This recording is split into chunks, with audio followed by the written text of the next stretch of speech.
This is, to me, my most successful attempt to do what I try to do all the time, with all my career, is to make me disappear and make the acting disappear until all you see is Fred, Bert, or whoever the hell it is.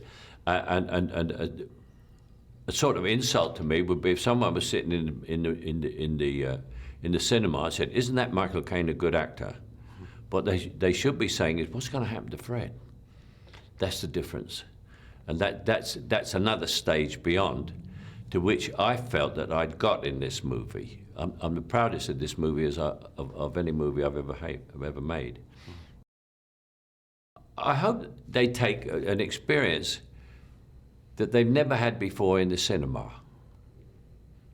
It's not a Western, and nobody gets killed, and they won't realize what they're doing. But what they are doing it's an extraordinary thing.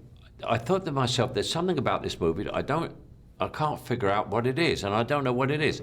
And I was doing a Q&A, and a man got up, and there's questions, and some man in the audience got up, and he didn't say a question. He said to Paolo, "Did you intend to make a film that runs like a river without ever speeding up, slowing down? It just keeps flowing like a river, and we float along on it, this movie."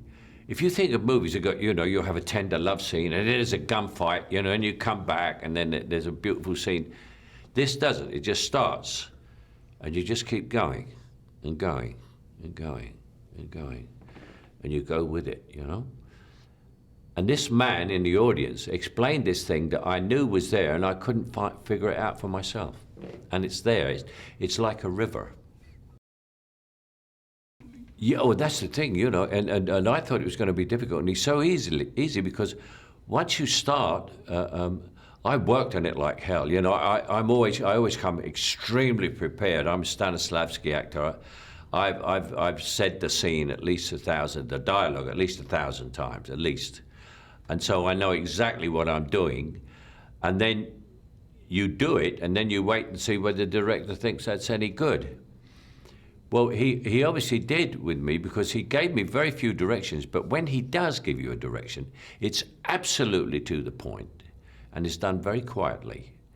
It's none of that megaphone directing like we used to see in the old Hollywood days, He'll just come up to you and say, "Why don't you just try that or this?" You go, "Wow." And you sort of, "Oh, that's a fantastic, I never thought of that." And he points out all the things you weren't deep enough to realize that's in his work. Because all the time there are things which are slightly deeper than your imagination could ever go, because I think he's a genius writer. I mean, he not only directs the movies, he writes them.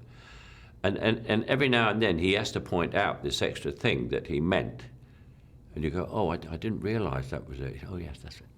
And he's quiet and very loving about it. There's never any nastiness at all.